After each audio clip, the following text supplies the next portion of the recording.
السلام علیکم ورحمۃ اللہ تعالی وبرکاتہ۔ نحمده ونصلي ونسلم على رسوله الكريم اما بعد فاعوذ باللہ من الشیطان الرجیم بسم اللہ الرحمن الرحیم ان اللہ وملائکته یصلون علی النبی یا ایھا الذین آمنوا صلوا علیہ وسلموا تسلیما اللہم صلی علی سیدنا ومولانا محمد معدن الجود والکرم وآلہ الکرام وابنہ الکریم وبارک وسلم صلاۃ و سلاما علیک یا رسول اللہ صلی اللہ تعالی علیہ وسلم۔ عزیزان ملت اسلامیہ، ایاک نعبد کی تفسیر جاری ہے۔ اس میں تفسیر صوفیانہ کے تحت بہت ساری باتیں بیان کی گئی تھی اور اسی میں اعتراضات۔ ایاک نعبد کا مطلب یہ ہوتا ہے کہ ہم تیری ہی عبادت کرتے ہیں۔ اب اس پر آریوں کی طرف سے اعتراض ہوتا ہے۔ وہ کہتے ہیں، اعتراض ہے کہ مسلمان کہتے ہیں کہ ہم سب اللہ ہی کی عبادت کرتے ہیں اور موحد ہیں۔ موحد کا مطلب کیا ہوتا ہے؟ توحید پرست، خدا کو ایک ماننے والے، یعنی ہم اللہ کی عبادت کرتے ہیں اور اللہ کے سوا کسی کو بھی عبادت کے لائق نہیں سمجھتے۔ ہم صرف اللہ ہی کو خدا اور معبود مانتے ہیں، عبادت کے لائق اور عبادت کا مستحق مانتے ہیں۔ اس کے علاوہ کسی کو بھی خدا نہیں مانتے، اس کے علاوہ کسی کو بھی عبادت کے لائق اور مستحق نہیں مانتے۔ تو اب یہ لوگ کہتے ہیں کہ آپ لوگ اللہ ہی کی عبادت کرتے ہو۔ مسلمان کہتے ہیں کہ ہم اللہ ہی کی عبادت کرتے ہیں اور ہم موحد ہیں، حالانکہ وہ کعبے کی طرف سر جھکاتے ہیں۔ یہ تو ہندوؤں سے بڑھ کر مشرک ہو گئے۔ یعنی ہم عبادت اگرچہ اللہ کی کرتے ہیں لیکن خانہ کعبہ کی طرف سر جھکاتے ہیں۔ عبادت میں ہم رخ کدھر کرتے ہیں؟ ہمارا قبلہ کون سا ہے؟ خانہ کعبہ، اسی کی جو سمت ہے وہی ہمارے لیے قبلہ بنا دیا گیا۔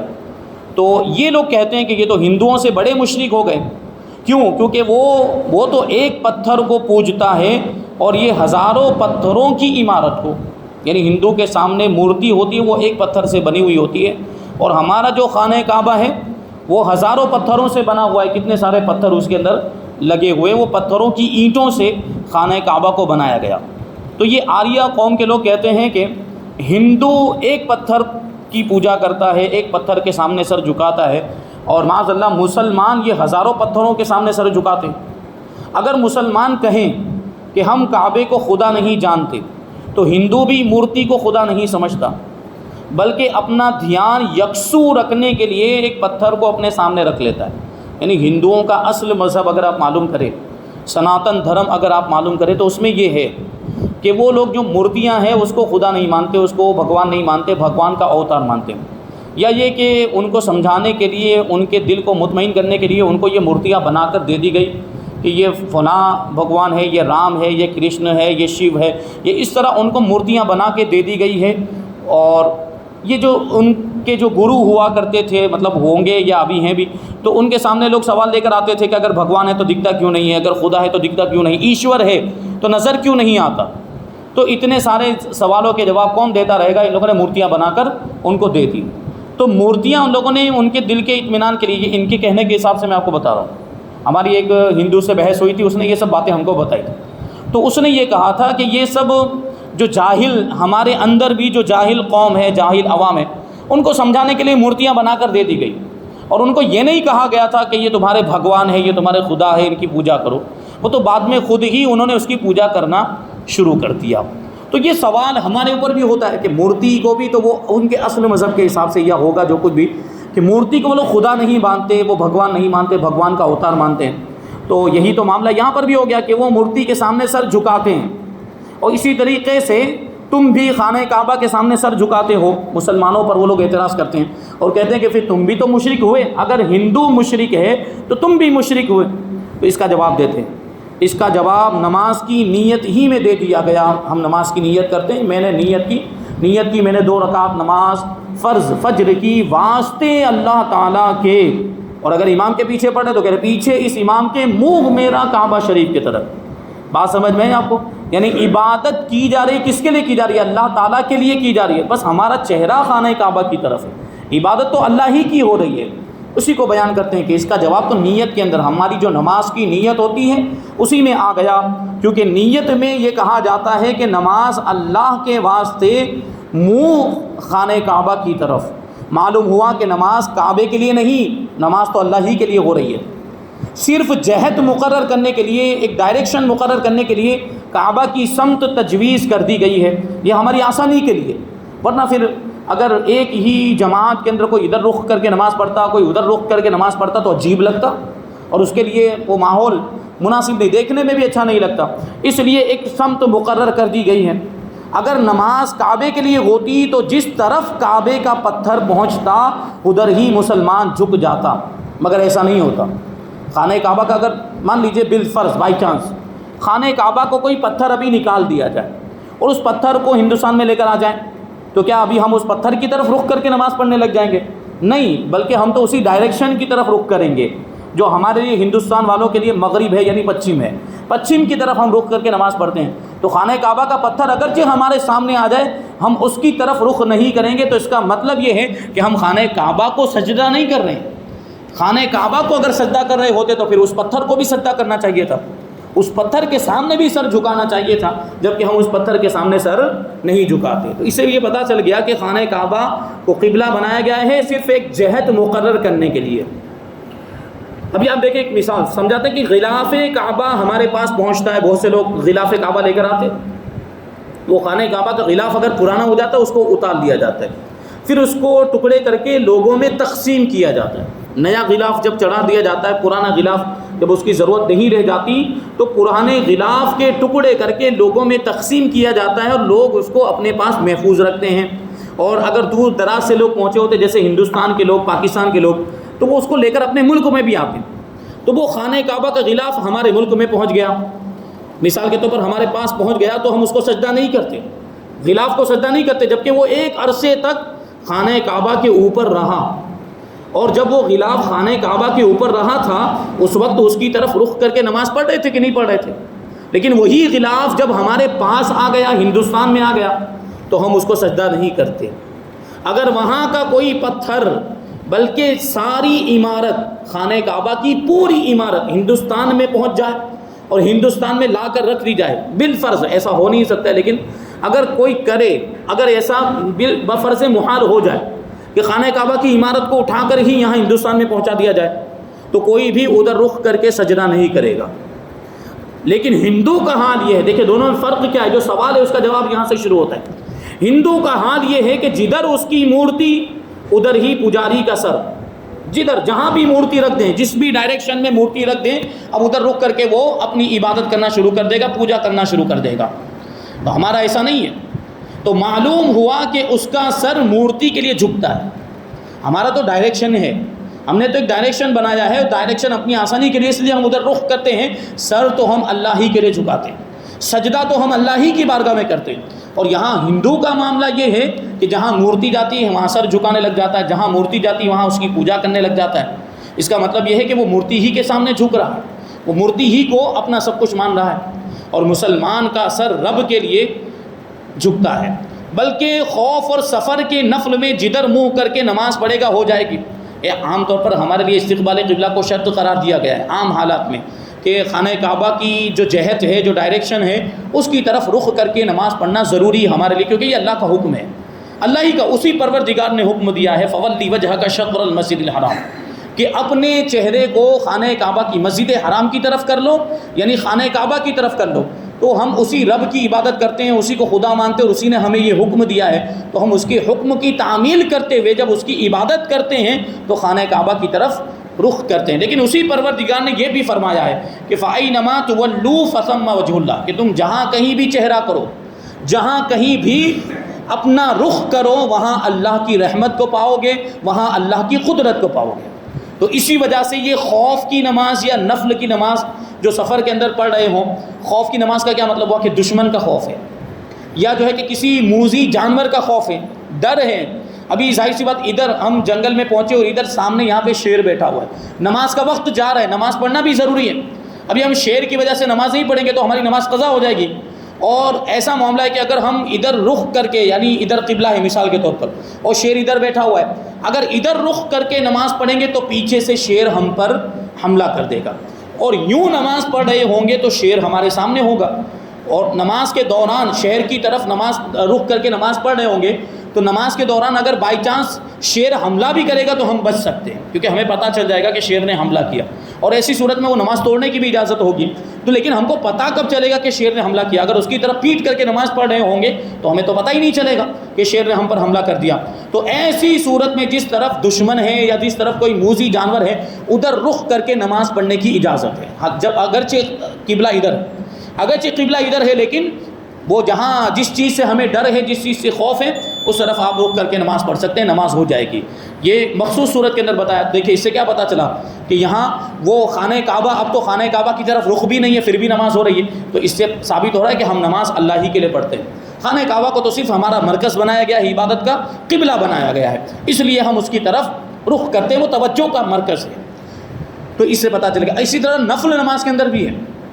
نفل نماز، آپ سواری میں سوار ہیں اور سواری آپ کی جاری ہے، چل رہی ہے سواری، اور پرانے زمانوں میں جانوروں پر سفر ہوتا تھا، ابھی آپ وہ سواری سے نیچے نہیں اتر سکتے، ایسا کچھ معاملہ ہے، تو آپ نفل نماز اسی کے اوپر، سواری کے اوپر ہی بیٹھ کر پڑھ سکتے ہیں۔ اب ظاہر سی بات ہے، آپ سواری کے اوپر اگر نفل نماز پڑھ رہے ہوں گے، یہ نفل نماز کی بات ہے، فرض اور واجب کی بات نہیں ہے، فرض اور واجب کا حکم الگ ہے، تو نفل نماز آپ سواری پر بیٹھ کے پڑھ رہے ہوں گے، تو اب یہ بھی تو ہو سکتا ہے کہ قبلہ ادھر ہے اور آپ کی سواری یوں جا رہی ہے، بالکل قبلے کے اپوزٹ سائڈ میں جا رہی ہے، تو ابھی آپ سواری کے اوپر یوں پیچھے پلٹ تو نہیں سکتے، وہ پرانے زمانے کے اعتبار سے جانور کے اوپر پیچھے پلٹنا، یا مان لیجئے کہ یوں جا رہی ہے، اتر کی طرف سواری جا رہی ہے اور قبلہ ادھر ہے، یوں جا رہی ہے، تو آپ ایسے ٹیڑھے ہو کر نہیں بیٹھ سکتے، دشواری ہوگی۔ تو اس میں حکم ہے کہ نفل نماز اگر پڑھ رہے ہوں تو سواری کے اوپر نفل نماز جس طرف سواری جا رہی ہے ادھر رخ کر کے پڑھ سکتے ہیں، نماز ہو جائے گی۔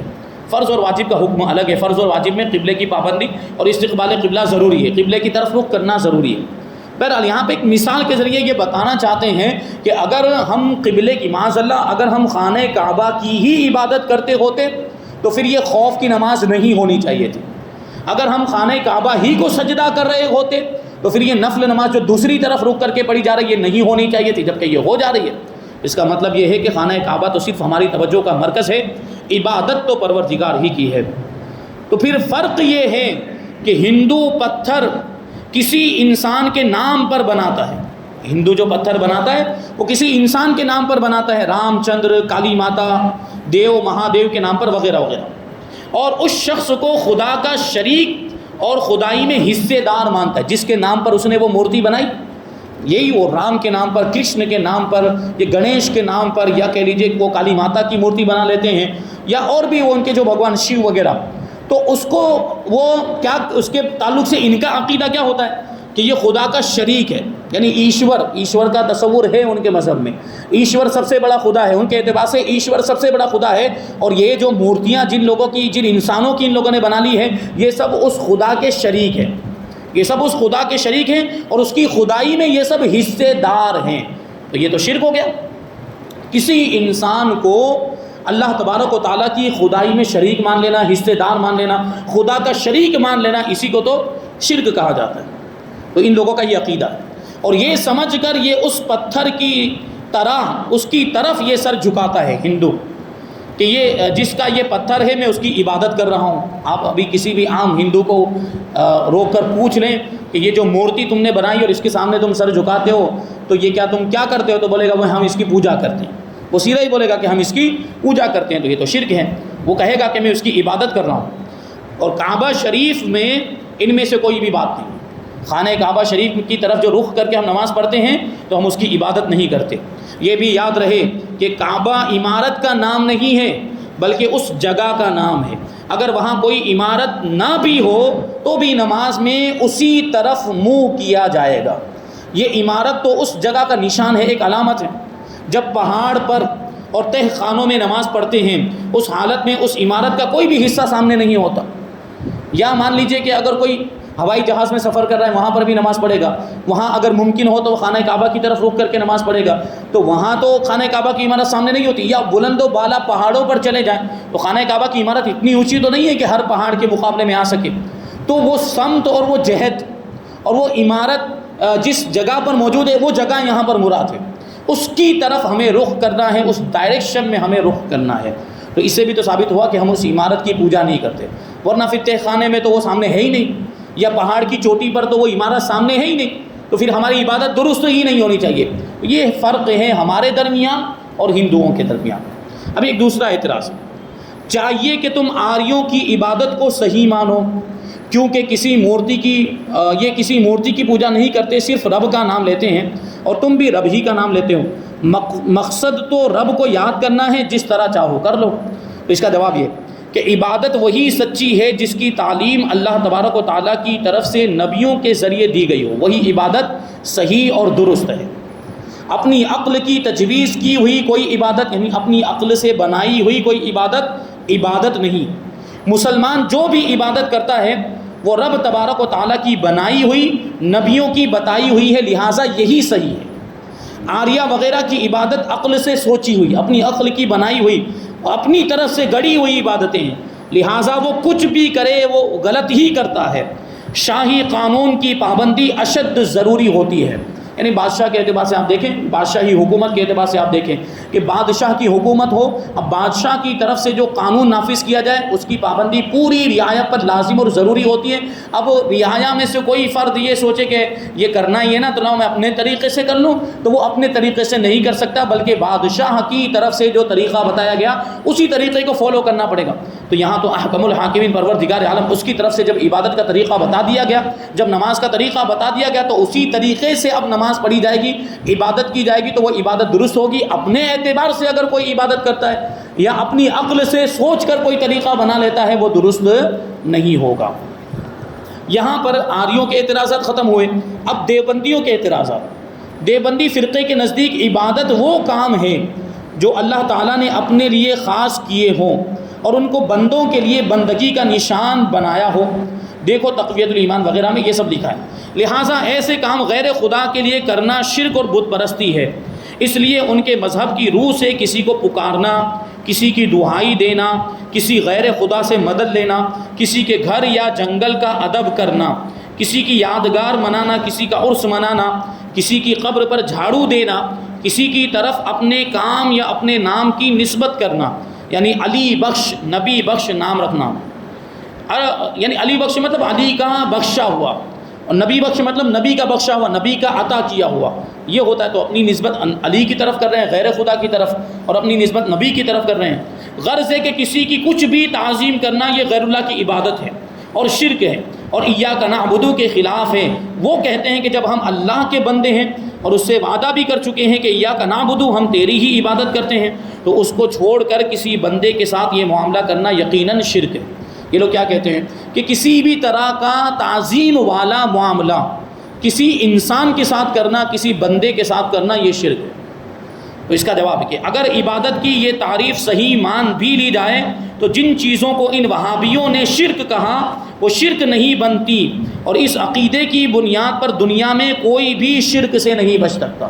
پھر تو ہر کوئی مشرک ہو جائے گا، کیونکہ ہر کوئی کسی نہ کسی کی تعظیم کر رہا ہے۔ دنیا کے اندر کوئی نہ کوئی انسان کسی دوسرے انسان کی، ہر انسان کسی دوسرے انسان کی تعظیم کرتا ہے، اپنے سے بڑے کی تعظیم کرتا ہے۔ تو اس اعتبار سے تو سارے ہی انسان مشرک ہو جائیں گے، مسلمان کہلانے والے بھی مشرک ہو جائیں گے، خود دیوبندی وہابی یہ بھی مشرک ہو جائیں گے، اور نہ کوئی اور مسلمان رہ سکے گا، کوئی بھی نہیں، ہر کوئی مشرک، کیونکہ دیوبندی وہابی بھی تو کسی نہ کسی کی تعظیم کرتے ہیں۔ اول تو اس لیے کہ قبر پر جھاڑو دینا، کسی کو پکارنا، کسی سے مدد مانگنا، کسی کا دن منانا اللہ تبارک و تعالیٰ کے ساتھ خاص نہیں، یعنی اللہ تعالیٰ معاذ اللہ تبارک و تعالیٰ کی کوئی قبر ہے کہ اس پر جھاڑو دیا جا سکے، یا اللہ تبارک و تعالیٰ کے لیے کوئی دن مخصوص ہے کہ اس کا دن منایا جائے؟ یہ اللہ کے لیے ہو ہی نہیں سکتی یہ چیز ہے، یہ تو کسی انسان ہی کے لیے ہو سکتی ہے، کسی مخلوق ہی کے لیے ہو سکتی ہے، اور نہ یہ چیزیں بندگی کا نشان ہے، یعنی کسی کا دن منا لیا تو وہ بندہ ہو گیا، وہ اس کا غلام ہو گیا، وہ اس کی عبادت کرنے والا ہو گیا، ایسا نہیں ہے۔ یہ ہم اور آپ سب جانتے ہیں، یہ بھی تو دن منا رہے ہیں، یہ بھی تو صحابہ کا دن منا رہے ہیں، تو کیا یہ صحابہ کی پوجا کرنے والے ہو گئے؟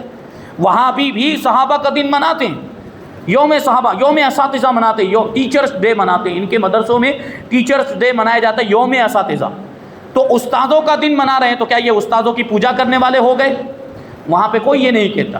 تو جب کسی ولی کا عرس منایا جائے یا کسی ولی کا دن منایا جائے یا کسی ولی کی یاد منائی جائے تو یہ شرک کیسے ہوا؟ مدد کی بحث تو انشاءاللہ، یعنی غیر اللہ سے مدد کرنا، مدد طلب کرنا، یہ کیسا انشاءاللہ ہوئی وہ آیت کریمہ کے اگلے جز میں ایاک نستعین کہ ہم تجھ ہی سے مدد طلب کرتے ہیں، اس میں وہ اس کی پوری بحث آئے گی۔ اب کسی جو دوسری باقی کی چیز ہے کہ کسی اور کو پکارنا اللہ کے سوا، اللہ تبارک و تعالیٰ نے اپنے نبیوں کو پکارا، یعنی رب خود پکار رہا ہے، کیا کہیں پہ یا ایھا نبی کہہ کر پکارا، کہیں پہ یا ایھا رسول کہہ کر پکارا، مسلمانوں کو بھی پکارا ہے قرآن مجید کے اندر، یا ایھا الذین آمنوا کتنی جگہ پر آیا، یہ مسلمانوں کو پکارا جا رہا ہے، بلکہ کافروں کو بھی پکارا ہے، قل یا ایھا الکافرون آیا کہ نہیں، یا ایھا الکافرون، اے کافروں، قل یا ایھا الناس، لوگوں کو پکارا ہے، اور پہاڑوں کو بھی پکارا۔ اس صورت میں رب معاذ اللہ پہلا مشرک ہو گیا، اللہ کی پناہ، معاذ اللہ، یعنی اگر پکارنا شرک ہوتا، مطلقاً کسی کو پکارنا شرک ہوتا تو اللہ بھی مشرک ہو جاتا اور قرآن پڑھنا شرک ہو جاتا۔ حضور صلی اللہ علیہ وسلم نے اپنے امتیوں کو بھی پکارا ہے۔ حضرت عمر رضی اللہ تعالیٰ عنہ نے حضرت ساریہ رضی اللہ تعالیٰ عنہ کو جو نہاوند میں جہاد کر رہے تھے، انہوں نے مدینہ پاک سے پکارا۔ ہم ایک دوسرے کو دن رات پکارتے رہتے ہیں۔ خود وہابی مولوی قاسم نانوتوی نے حضور صلی اللہ علیہ وسلم کو پکارا، اس کا شعر ہے، اس کا شعر کیا ہے کہ مدد کر اے کرم احمدی کے تیرے سوا، نہیں ہے قاسم بیکس کا کوئی حامی کار۔ اب یہ خود حضور کو پکار رہا ہے تو خود مشرک ہو گیا کہ نہیں ہو گیا؟ خود مشرک ہو گیا۔ غرض کے پکارنے کو شرک کہنا عجیب بے وقوفی ہے، عجیب حماقت ہے۔ اب آگے یہ بات تھی کہ کسی کی یادگار منانا، فرماتے کہ کسی کی یادگار منانا بھی خدا کے ساتھ خاص نہیں، نہ خدا کسی کی یادگار مناتا ہے اور نہ کوئی شخص خدا کی یادگار منائے۔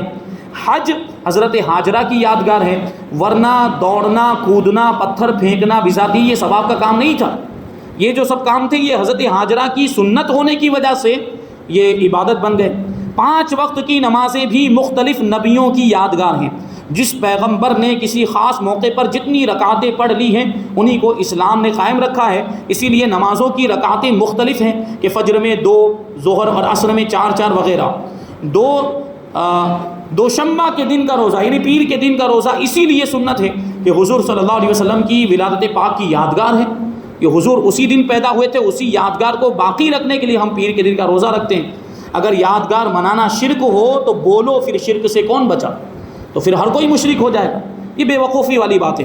اب ایک اور بات کہ قبر پر جھاڑو دینا، یہ کام بھی اللہ تبارک و تعالیٰ کے ساتھ خاص نہیں، کیونکہ اللہ تعالیٰ کی معاذ اللہ کوئی قبر ہی نہیں ہے کہ اس پر جھاڑو دی جا سکے۔ قبر تو انسان ہی کی ہو سکتی ہے، نہ تو خدا تعالیٰ کسی کی قبر پر جھاڑو دیتا ہے، اور نہ خدا تعالیٰ کی قبر ہے کہ جس پر جھاڑو دی جاتی ہو، اور نہ جھاڑو دینا بندگی کا نشان ہے۔ جھاڑو دینا یہ کیا عبادت کی نشانی ہے؟ جھاڑو دینا کیا بندہ ہونے کی نشانی ہے؟ نہیں۔ اگر جھاڑو دینا بندگی کا نشان ہوتا تو چاہیے تھا کہ ہر دیوبندی وہابی کی بغل میں ہر وقت ایک جھاڑو رہتی، کیونکہ نشان بندگی بندے کے ساتھ ہی رہنا چاہیے۔ جھاڑو دینا اگر عبادت کی نشانی ہوتا، بندہ ہونے کی نشانی ہوتا، تو ہر دیوبندی کو اپنے بغل میں جھاڑو رکھنی چاہیے تھی، ورنہ پھر وہ بندہ ہونے سے نکل جاتے، وہ بندہ ہونے سے نکل جاتے۔ ایسا ہے نہیں، ہر دیوبندی لے کر گھومتا نہیں۔ پھر دن مقرر کرنا بھی شرک نہیں، کیونکہ حج کے لیے بھی دن مقرر ہے، نماز کے لیے بھی وقت مقرر ہے، روزوں کے لیے بھی رمضان کا مہینہ مقرر ہے، شادی بیاہ کے لیے بھی تاریخیں مقرر کی جاتی ہے، بلکہ مدرسہ دیوبند کے امتحان، اس کی چھٹی اور تعطیل کے وقت، نصاب تعلیم کے یہاں سے یہاں تک اتنا پڑھانا ہے، اتنے مہینے کے اندر پڑھانا ہے، یہ سب کچھ مقرر کیا ہے۔ تو بتاؤ یہ شرک ہوا کہ نہیں ہوا؟ دن مقرر کرنا، مہینہ مقرر کرنا شرک ہوتا تو تم نے یہ سب کیوں مقرر کیا ہوا ہے؟ بہرحال یہ سب باتیں ہیں۔ اور ایک اور آخری بات، عبد النبی کسی کا نام رکھنا، نبی کا غلام یا نبی بخش، علی بخش نام رکھنا کیسا ہے؟ یہ بھی شرک نہیں، کیونکہ یہاں عبد کے معنی عابد نہیں ہے۔ یہاں عبد النبی جو کہا جائے گا تو اس کا یہ مطلب نہیں ہوتا نبی کی عبادت کرنے والا، نہیں، بلکہ یہاں معنی ہوگا نبی کا غلام، نبی کا غلام۔ عبد النبی یہاں پر اس کا معنی ہوگا، غلام کا معنی ہوگا۔ قرآن کریم خود فرماتا ہے تمہارے بندے، حضور صلی اللہ علیہ وسلم کو حکم دیا، قل یا عبادی، اے محبوب آپ فرما دیجئے اے میرے غلاموں، یا عبادی کہا گیا، اور عبادی یہ عبد ہی کی جمع۔ اگر یہ شرک ہوتا، یا عبدی یا عبادی کہنا شرک ہوتا تو اللہ تبارک و تعالیٰ اپنے نبی کو کبھی بھی یا عبادی کہنے کا حکم نہیں دیتا۔ مصنف در مختار کے شیخ کا نام عبد النبی تھا. در مختار بڑی معتبر کتاب ہے مسئلے مسائل کی، اور یہ ان کے مدرسوں میں بھی موجود ہے، وہابیوں کے مدرسے میں بھی موجود ہے، اور یہ جب فتویٰ لکھتے ہیں تو اس کتاب کا حوالہ جگہ جگہ پر آپ کو ملے گا. تو اس کتاب کے جو مصنف لکھنے والے، ان کے شیخ، ان کے استاذ کا نام عبد النبی تھا. اگر عبد النبی نام رکھنا شرک ہو تو پھر بتاؤ شرک سے کون بچا؟ غرض یہ کہ عبادت کی نہایت یہ بیہودہ، یہ جو ان لوگوں نے بتایا، ان لوگوں نے جو معنی بتائی، یہ عبادت کی نہایت ہی بیہودہ معنی ہے. عبادت کا معنی یہ ہے کہ اپنی انتہائی عاجزی کا اظہار، اور انتہائی عجز جب ہی ہوگا جب کہ عاجز اپنے کو اس کا بندہ اور اس کو اپنا خالق یا خالق کا حصے دار مانے گا، تبھی وہ عبادت کا معنی پایا جائے گا. بہرحال اور بھی بہت ساری باتیں ہیں، اور بھی کچھ اعتراضات ہیں، اور اعتراضات کے جوابات بھی انشاءاللہ، اور ایک واقعہ بھی ہے. یہ ساری باتیں ہم آئندہ درس میں شامل کریں گے. اللہ تبارک و تعالیٰ کی بارگاہ میں دعا ہے کہ جو کچھ بھی بیان ہوا اس پر ہم سب کو عمل کرنے کی توفیق عطا فرمائے، اور نور قرآن سے ہم سب کے دلوں کو روشن اور منور فرمائے. وما علینا الا البلاغ. السلام علیکم.